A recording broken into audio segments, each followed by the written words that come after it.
Hello, ladies and gentlemen. Welcome back to Dbacks Dispatch here with the trio of Brandon, Brett, and Gabe. Back for another episode here, talking some Arizona Diamondbacks. We're getting ever so closer. We're officially one calendar month away.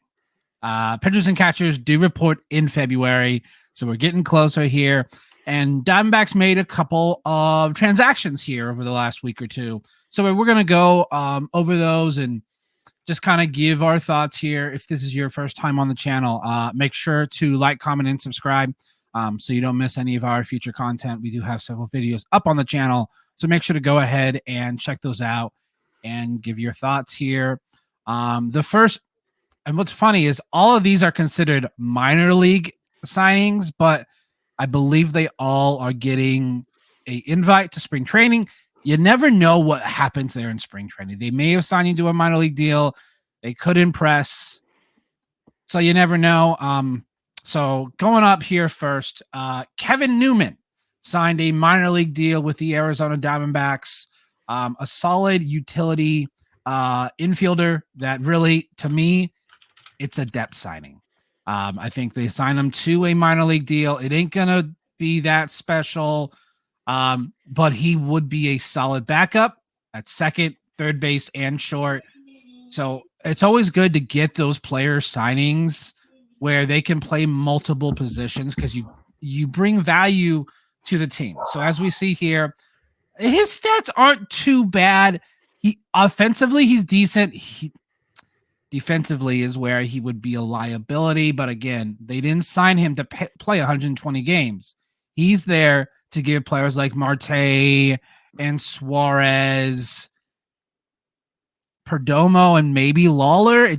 It just depends on how spring training goes. He's there to give them a day off or so. If he does well in spring training, if he doesn't, he's going to probably start in Reno. So I think the signing is fine. It's not a big deal. It's not going to be like one like, oh my gosh, like everyone's losing their mind. The signing on that we're waiting is DH. So, Brett, what are your thoughts on Kevin Newman signing?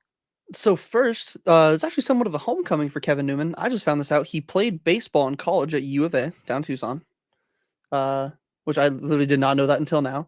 Didn't have too bad of stats, obviously, in college, but obviously we're talking about now for the major league team. I agree with everything you said. It's mostly just like a depth signing. Like he's not going to be here to, he's not going to be starting on opening day, or as long as there's no major injuries or anything, there's no reason for him to be starting like that many games. He's going to be, probably like a late, like bench bat, like not really a defensive guy, some decent highlights there, but I think it's going to be at least a better depth piece, especially with like the offense wise. Like you can actually like, swing the bat a little bit. Whereas like in the past few years, some of the depth pieces that they've had for like, middle infield and stuff have been really good defensively. Like guys that you're like, hey, you're good out there, but 9 times out of 10, you see them slotted into the 7, 8, 9 holes because they got to be in the lineup. And they're obviously you're not going to have somebody DH for your shortstop and then have a pitcher hit. So, but it's a good depth signing. Nothing too crazy. It's not like, going to break any like news boards or anything like that, but it's a good move. Yeah, solid. It's a very low risk signing. Like if he doesn't work out, it's no big deal if they didn't spend a lot of money on him. But if he works out, Mike Hazen looks like a genius yet again. I could definitely see this being one of those. He plays well in spring training, and when he gets his shot to play in a game, he balls out. And like when the guy's hot, you got to give him at bats. That's the upside on that. Downside is he does not great in spring training, and he starts in Reno and any of the other depth guys we have in the infield struggle, then he'll come up. So, Gabe, what are your thoughts on the Kevin Newman signing? Yeah, it's basically the same as you and Brett. Like, it's clearly just it's a depth signing. Because who else do we have? Uh, we have what's his face, Rivera and Jace Peterson, and I feel like Kevin Newman's a lot better than both of them. Rivera does play pretty good defense at third, but the bat is not there. At least when we see Kevin Newman, 250. And Jace and Eduardo, Emmanuel, I should say, not Eduardo. They're not going to give you that. They're going to be hovering around the Mendoza line the whole season. So, he has a bit of a advantage over these guys that he has, pretty decent numbers. He's not going to be hitting home runs. The only thing he's going to be doing is just hitting a bunch of singles, which is fine, which is what you want at the bottom of the lineup. If he's hitting eighth or ninth or whichever, he's fine where he is. Although, being a minor league invite, we can just see what he has, if he still has some really good offense left in him, or like he did in Pittsburgh. But yeah, I mean, I like it. It's what else are you going to do? You're either going after a guy like him, or you're going to spend a ton of money looking for a shortstop. Like, it's a good option. It's a good for him to get. Hopefully, he gets a major league deal. But yeah, we'll see. I mean, if you look at his numbers from last year, it's not that bad. 74 games, slash on the 253, 311, 364 with an OPS of 675. As a part-time player, I would be fine with that. Yeah, it's only 70 games, so yeah, I'm like 70-ish game. Like, I'm completely fine with that sign. Like we said, it's a depth signing. Like, if he does well, Hazen, great job finding a diamond in the rough. If he doesn't, oh well, it's a minor league signing. And we got plenty of young guys too that I think they just need a little bit more experience down in the minors to before they're ready to come up. But Kevin Newman was not the only minor league signing that we have done here recently. We also signed maybe our backup catcher in Tucker Barnhart. And I'm wondering, the only reason they signed him is he's familiar with Eduardo Rodriguez. They did play on Detroit together, so I could definitely see that potentially being the reason for the signing, because we don't know what our backup catching situation is right now. Like, that is going to be one of the battles we see in spring training. Who's backing up Gabby? Who's going to fill in for Gabby so we don't play him 140 games? For me, Gabby needs to play between 110 and 120 because I want him fresh for that postseason run. I really do. Tucker Barnhart, fine. He's a little bit on the older side, but I feel like he's a solid backup catcher. He will get the job done.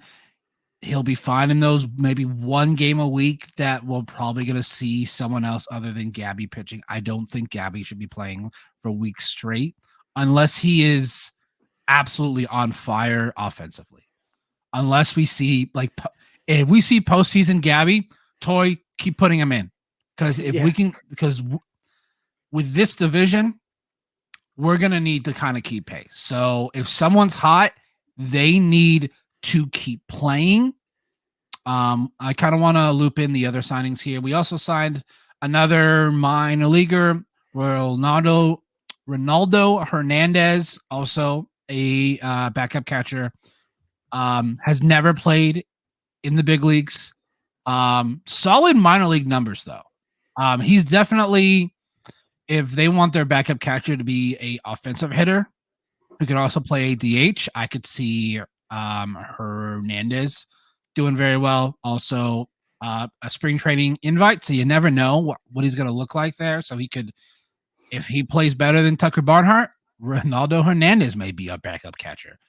Who knows? And we also signed Logan Allen, which it's just a depth.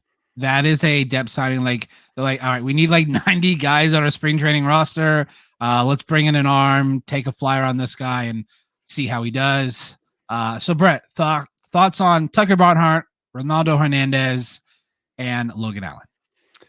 Honestly, kind of the same before with like Newman. Just gonna mainly like agree. Like Barnhart's like not like solidified a spot here, but we don't really know what our backup catcher position is going to be. Like could be Herrera. He knows his staff a lot more. But as you're saying, Tucker Barnhart has at least I believe a full year's worth of time in 2022 that he had catching Eduardo Rodriguez, where maybe that's a little bit more of like a step up that he has over Herrera. But he's not really going to be brought in here to be like too crazy of a like offensive upgrade. Like last year, 47 games, 109 at bats, 202 average, nothing crazy. Like again, not there for hitting. And defensively, he's not like bad, but he's not like Gabby level, obviously. So it's kind of just like a toss up, like you said. It's depth. Next thing you know, he could just be in the minor leagues, an injury to Herrera or something like that happens, and he needs to come up. Like it's always good to have options. So I don't hate the move. I'm interested in it honestly. Like maybe Barnhart can have a little more of a flashback to because he hit decently well with the Reds, I believe. Yeah, like a couple years there where he was hitting like uh I'd say like an average of like 250 plus. So like if he could kind of regain some of those years hitting wise, I'd be okay. But I'm not really expecting it. And then yeah, Hernandez and Allen like kind of same. Long shots probably to even make the roster out of opening day. Like they'll probably be one of the first few guys that are cut in like the first few cuts. But it never hurts to have extra guys. You always still got to fill out the AAA roster, AA roster. So it's not like a lot of us even we're D-backs dispatch, but like sometimes it's nice to worry about the AAA and the AA teams. Like sometimes they might need starters and other role players too. So it could help them out, and maybe they get the decent development from the Diamondbacks coaches and whatnot. And maybe they can analyze something. Brent Strom and Barry Enright, maybe for Logan Allen can figure out something that he needs, and he could be a pretty good piece, if not in the rotation, maybe in the bullpen. Gabe, so your thoughts on all the signings? Yeah, at least with Tucker, it reminds me of what Hazen was talking about during the trade deadline, which is a lot of teams were offering minor leaguers, and they're like, no, we want major league ready talent already. Like we're done dealing with minor leaguers. And so by getting Newman and Barnhart, they're showing like, yeah, we want major league ready guys. We don't want to be, getting some guy who's going to spend half the year or a year or two in Reno. So at least with Tucker and Newman, specifically Tucker, like Herrera hits what 180, 150, 180. At least Tucker's hovers around 200. He's probably not going to play much. Hopefully, he doesn't play too much. But 40 games, 35 games, whatever it is, to keep Gabby off his feet for a little bit, let him DH.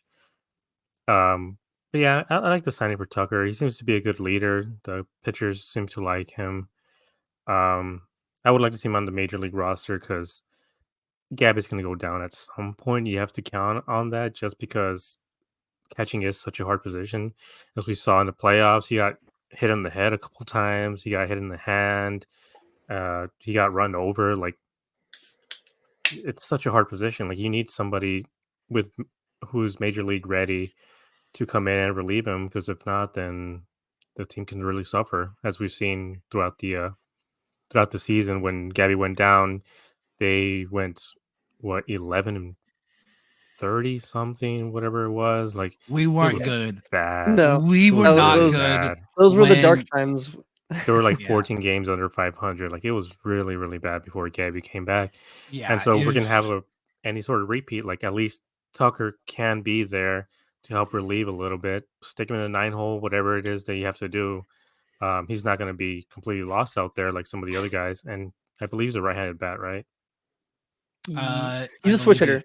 I believe he's a switch hitter because I saw Switch hitter. highlights of him hitting No, lefty. he bats left, so he Oh. is. Oh. He He used to be a is- switch hitter then. Yeah, and then he probably realized, and then someone showed out him his splits, and he's like, "You hit really well left-handed. Just switch to left-handed." You can tell I Yeah. play MLB The Show because like my brain was like, oh, I use him in the MLB The Show all the time. He's a switch hitter. What do you mean? Nope. Yeah, he's just a lefty now. He can play either side. Herrera is for sure left-handed, so you can, if he wants to, maybe try to hit righty if he wants to, but if not, I don't know. These are good depth pieces. I like both of them. And as far as the other two minor leaguers, again, like you said, Brandon, like we need we need guys to fill up roster spots right now for spring training. So We need to get to about 90 for spring training. yeah, That's all yeah. this Like I was. went to the open practice, and there's so many guys there. There was guys everywhere. You can't even tell who's the players and Half who's the like guys don't even have people jersey numbers, visiting. do they? No, they're all like 78, Oh, 94, or whatever. Like no name in the back or anything. Look like stock players. Like you need guys out there like that. So, but yeah, pretty decent Yeah. signings. I still feel like we have one or two bigger signings left. Hopefully, I don't want to go into the season without a DH. Yeah, that's the big one that Hazen needs to do in the next 30 days or so is get that full-time DH. Not this, oh, he can play outfield. No. To me right now, it's JD, Soler, or Turner. It is one of those three. I feel like preferably JD. I am on the Jorge Soler train, but I wouldn't be mad if we did JD. It's not like he's not a good DH. He's a fantastic DH. We saw him really come back to life last year for the Dodgers, which hurt, really did. But in terms of this backup catcher situation, we know what Jose Herrera is. He's just not it. Like he's not even a good backup. No, But offensively, like it's. I mean, I know the pitchers kind of like him, but it's still one of those like you He can't. controls the If you running can't game. control. That's what he does. He has a really good arm. Like he led the leagues, I think, in the what are they, Herrera did? assists or what are they called? Yeah. He had Maybe one it of was the better I numbers think I catching know out that. runners. I think it's just blocking maybe because he had a lot of pass balls last year. I remember there's a lot of ones that were like super crazy to where it's like Gabby normal guys are getting in front of it and those things are just scooting to the backstop. So hopefully he gets that under control. But yeah, I Yeah. agree with Brendan. Herrera is when you see him in the lineup, it's kind of one of those you go, oh cool, we have 8 guys, like 8 hitters, and then a lineup Yeah. like a It's lineup gap. but the whole point of getting a DH was so pitchers didn't have to hit, and when you put him inside, it's like watching a pitcher hit. Like he just lost. So we have to see. Oh, I think we lost Brandon. I think so Uh-oh. too. So I Oh want to talk no. about JD real quick if I can. Yes, honestly go on a little Yep. rant. Take your All time. right. Hopefully we can get Brandon Yeah. back in here. The main thing I wanted to bring up about JD was just what is it today? January. What is 7. it? January 7th? Okay. It's January 7th. We're about a month away from pitchers and catchers reporting, and it's kind of late for a guy like JD to still be out there, or even Turner, Soler too. Like these are really good guys, and it's kind of crazy that they're still out there. I'll mostly talk about JD and the fact that I think JD wants a bigger contract, but I think there's a way for the D-backs to work with him in a way that maybe a lot of teams haven't thought about, and that's extending the years because everything I think I've seen on Sports Track, it's 2 years, 30 million, right? About 50 million a year.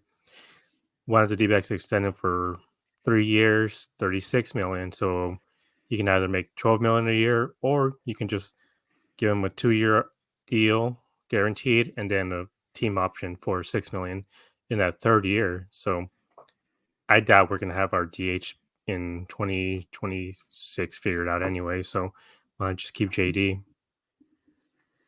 Honestly, like because I know Brandon was saying it where he's like more like Team Soler. I was definitely on like more Team Soler, like even a few weeks ago. But one of the accounts that Josh recommended and I followed and was looking at was the Nerding on the D-backs account, and one of the things they brought up was let me see. So Soler is, they're both good against left-handed pitchers, but JD is much better against righty than Soler is. Where like Soler, obviously, again, is still probably going to be more of like I was saying in a previous episode, like that threat in the lineup. Like you see him, you're like, ugh. But Yeah. that's against like mainly lefties. Where JD at least can still hold his own against righties. So that's kind of why I've shifted a little bit more towards this JD train, and I would definitely be okay with them working out a little bit of a longer like years kind of extension or like maybe like deferments of some sort in a small way, whatever. But I'm kind of like leaning a little bit more in the JD direction. Yeah. So I'm going to ask you guys this question. I want to see if you guys can guess. Who do you think his agent is? Ooh, it's So, not JD? Scott Boras. Yes, it's Scott Boras. And this happens every year. A Scott Boras client takes forever to be signed because Do you think Scott Scott's Boras. just not responding to him because he's dealing with all his other clients? No, I'm pretty sure it's because Scott is a hassle to deal with. Also, another unsigned big name, Cody Bellinger, Snell. is also a Scott Boras client. Blake Snell, Like- I think, is too, right? Yeah, Blake Yes. Snell, Bellinger. So he has two Hater. bigger guys and bigger contracts that he's probably looking for rather than JD. So I'm just saying it's not like it's probably more on Scott Boras. I think Scott Boras probably has a number that he knows his guys are worth, and he will not back down from it. Yeah, and I think Gabe earlier when he was saying that JD might want more money because like my brain goes to like the automatic like normal like, oh, maybe they want to play it like a team that might have better contention where like JD's already done that, he's already won a ring, like he can like I think he's definitely going to be kind of like in that he's going to listen to Boris and be like, all right, man, give me whatever kind of money you can get me, I'll take whatever, whatever the most you can get me from whoever is willing to give me the most, we get it. So yeah, who knows? I just want a decent DH. I mean, I wouldn't be mad if they want to bring back Tommy Pham. Like I'm not against that idea because Tommy Pham also is unsigned. Yeah, and he could still just be a full-time DH at that point, and an emergency outfielder. Yeah, because we saw him try and play some plays in the outfield in the postseason. I'm like, nope. Sorry, Tommy Pham. You may want to play outfield, but I don't want to watch you play outfield anymore. It's tough to deal with. So moving on to our next topic. I'm just gonna signal this checking on our exes. So for those of you who don't know, Jeff Passan addressed this. Robbie Ray has been traded to the San Francisco Giants for Mitch Haniger and Anthony Desclafani. For those of you that don't know, Robbie Ray, former Arizona Diamondback, was traded to Toronto a few years ago, wins AL Cy Young, signs a massive deal with Seattle, and just absolutely implodes. His one highlight as a Seattle Mariner is he was broken by Yordan Alvarez in the AL Wildcard Series. Just absolutely destroyed this pitch. I don't know why they brought him in. Robbie Ray is not exactly the best against left-handers. Yordan kills everybody. And this legit is Robbie Ray's only highlight. And it's not because he did something good. And Robbie Ray had Tommy John. He's not even expected to be back till at least the All-Star break. So for everyone that was like, why didn't we make this move? Because Robbie Ray's not good. Plus, he's like getting paid a lot of money. Yes, he's getting paid way too much money. This was a major salary dump for Seattle. And I've been on this train all off season. He's from the Seattle area. Blake Snell. I still think that they're trying to get in on Blake Snell. So I really think that is something that they're trying to do. So this, they're like, he's not playing till the All-Star break anyway. So they're just like, what's the point? So, and they also brought back one of their future players, also a former Diamondback, in Mitch Haniger. And rumor has it, I was watching a Seattle Mariners podcast, and they said the signing was to platoon him with Dominic Canzone. So basically, their lefty-righty splits.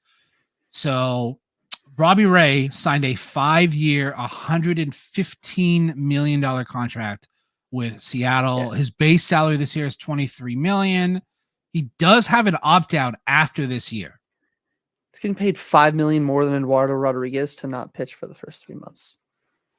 So yeah, he does have he had a full no trade clause in 22 and 23. I think it's kind of funny. Not even 5 days into 2024. Yes, let's trade him because I think they realized right away that this was not a good signing for them. So, oh my so god, they're like, oh, 2020 sweet, highlights, it's that's 2024. Yeah, like the one thing about Robbie Ray that pissed me the most when he was pitching here was the fact that he couldn't get through 5 under 90 pitches. Like it was always like a 20 pitch first. I'm like, that just messes you up for the rest of the game. Like you have He to just have. couldn't put people away. He couldn't. He would get up 0-2 and then the pitch would be a 6-7 pitch at bat because he tried to strike him out and he couldn't. At that point, just get the out. Just fly ball, ground out. Like you're throwing unnecessary pitches. Now, could have Strami maybe done something with him? Yes, not at this contract that he was offered. Like, yeah, I have discussed, I would like to see us get one more starting pitcher, but that is a number 5, a guy getting paid probably between 5 and 7 million. Like, I don't want anything higher. So for all you that was like, yeah, let's bring back Robbie Ray, bring back our exit. I'm like, nope, I am completely fine. As soon as he and the thing is, the trade that we did, the player that we got, we cut 2 weeks later. So we literally gave up Robbie Ray for nothing. I'm happy that he did well in Toronto. He won a Cy Young, so good for him. But a lot of Diamondback fans like us to bring back players that we have let go, and I'm fine with it when they're good, like JD. That's not Robbie Ray. Robbie Ray is not a good starting pitcher. So, congrats to him. Maybe a change of scenery will help him out. Brett, your thoughts on Robbie Ray coming back to the NL West?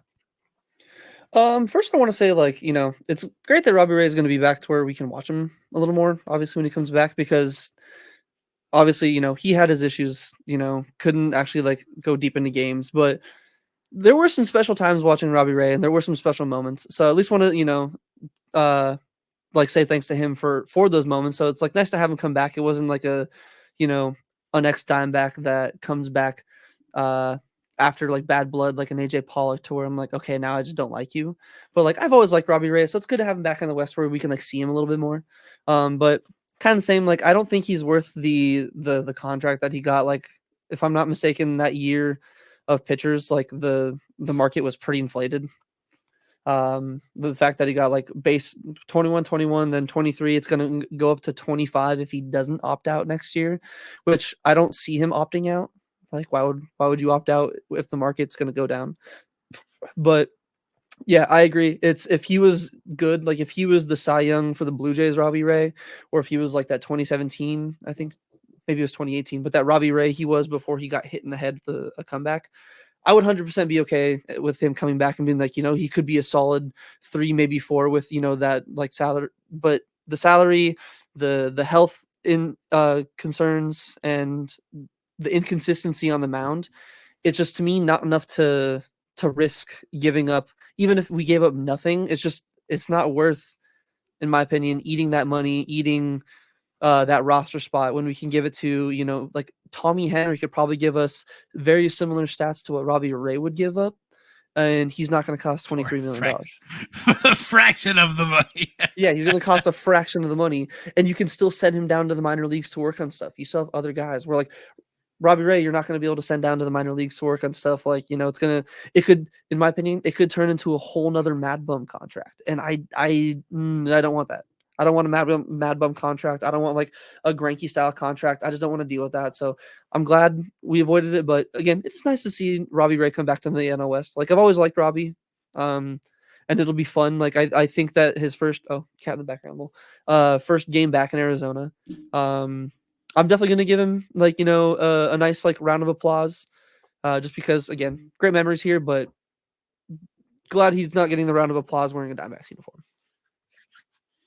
Yeah, I mean, he's not coming back to like the All-Star break at the earliest. So depending on where San Francisco is at the time, they're like, do we really need to rush him back? So, Gabe, your thoughts on Mr. Robbie Ray? Um, I guess everything with Robbie's a little complicated just with the fact that he's not that young anymore either. But I do think this is a good signing for the Giants just because it is a bigger ballpark. The ball doesn't fly as much, and something that Robbie struggled with were the home runs. So he may or may not come back better from Tommy John. We don't know because it's always a crapshoot with Tommy John because some guys come back better, some guys come back worse. I think with Robbie might help him be better actually because when you come back from Tommy John, you usually get a couple miles per hour on your fastball. So comes back, he's throwing 95, and the shelf life for Tommy John surgeries is about 10 years or so. So he probably could age really well, honestly, especially once he learns to control. Because we had a guy who had issues with control up until he reached his mid 30s, and his name is Randy Johnson.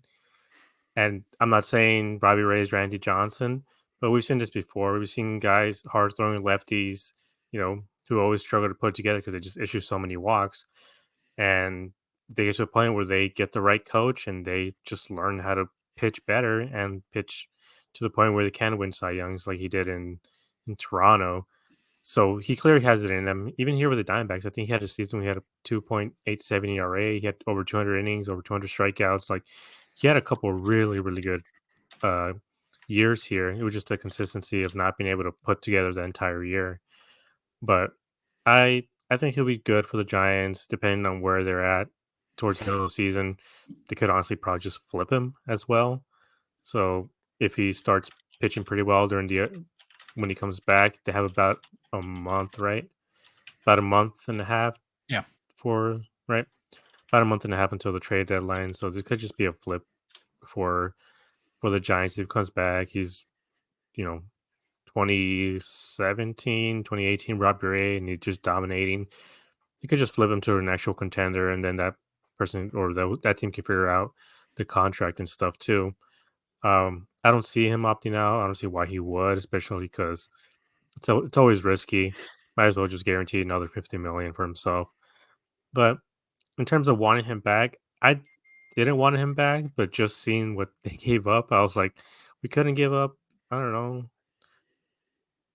Rivera and some random guy from the bullpen or something for him. Like it seems like they kind of just gave away nothing, but it was clearly just a salary dump for the Mariners. I'm a slight Mariners fan, kind of. I like them. And seeing this, it's like, what are they doing? They almost made the playoffs last year. Instead of getting better, they're just getting worse. Like, I like being their major league team because they're our minor league team, apparently, because they have half our minor leaguers down there. But yeah, I don't know what they're doing. Mariners and 54%, Mariners baby. fans, like, what's going on? Like, are you guys okay?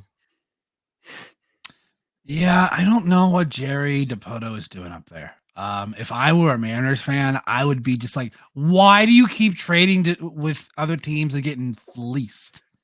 Wasn't Jerry DePoto under wasn't he a Diamondback front office, and wasn't it during the Kevin Towers era? If I'm not mistaken. I think so, yeah. I know he was with the Angels for sure. I think it was with them in like 2011, I think. Up until 2011, then he went to the Angels. And then, yeah, Angels. That's right. He was our GM in 2010 for one season. Wasn't he our interim GM? Wasn't it after Towers passed away? It was Kevin Towers, and then no. Or was it before Towers? Did he take over, or did Towers take over for him? Yeah, we just had him for 1 year. Towers I think he was the interim took over for him. Okay, that makes sense. R.I.P. the legend. So no, Josh Burns. Josh Burns was our GM. He got fired, and then that's who Jerry was taking over, as Burns was fired July 1st. And then in September of that year, Kevin Towers, and then he was with the Angels from 11 to 15, and then he's been. So he's not their GM anymore. He's their president of baseball operations. which is just Just the guy basically that's the GM. above it. So, That's rough. yeah. Yeah. But I want to some say teams for all the do it baseball reference some- fans out there, another grid entry right there for Robbie Ray, up to 6 teams, Yeah. 5 teams. Yeah, I haven't played that like since like August of last year because I'm like it's Oh, same. like Once the season ends, did I it don't care. Yeah. So I'll probably start doing it in spring training. And the problem with that is sometimes it's not updated to some guy's current, and that's why I'm like, but that was the right answer. But for whatever reason, the system that they use isn't there. But no, it was a good episode today. Talked about several minor league signings for the Arizona Diamondbacks. Hopefully, we have a big signing to talk about here. Hopefully, in a couple of weeks before spring training. But pitchers and catchers report here very, very soon. We got spring training and then season, and then y'all better get ready to see a lot of us because we're going to be on a lot once the season starts. So it's going to be very, very exciting. If you haven't yet, make sure to subscribe to the channel, like and comment on this video. Make sure to follow all of our socials in the description box below. We did recently join Instagram and TikTok. So go ahead and check us out over there. We do have some short clips there. We would appreciate you guys checking that out and subscribing and following. Until next time, see y'all later.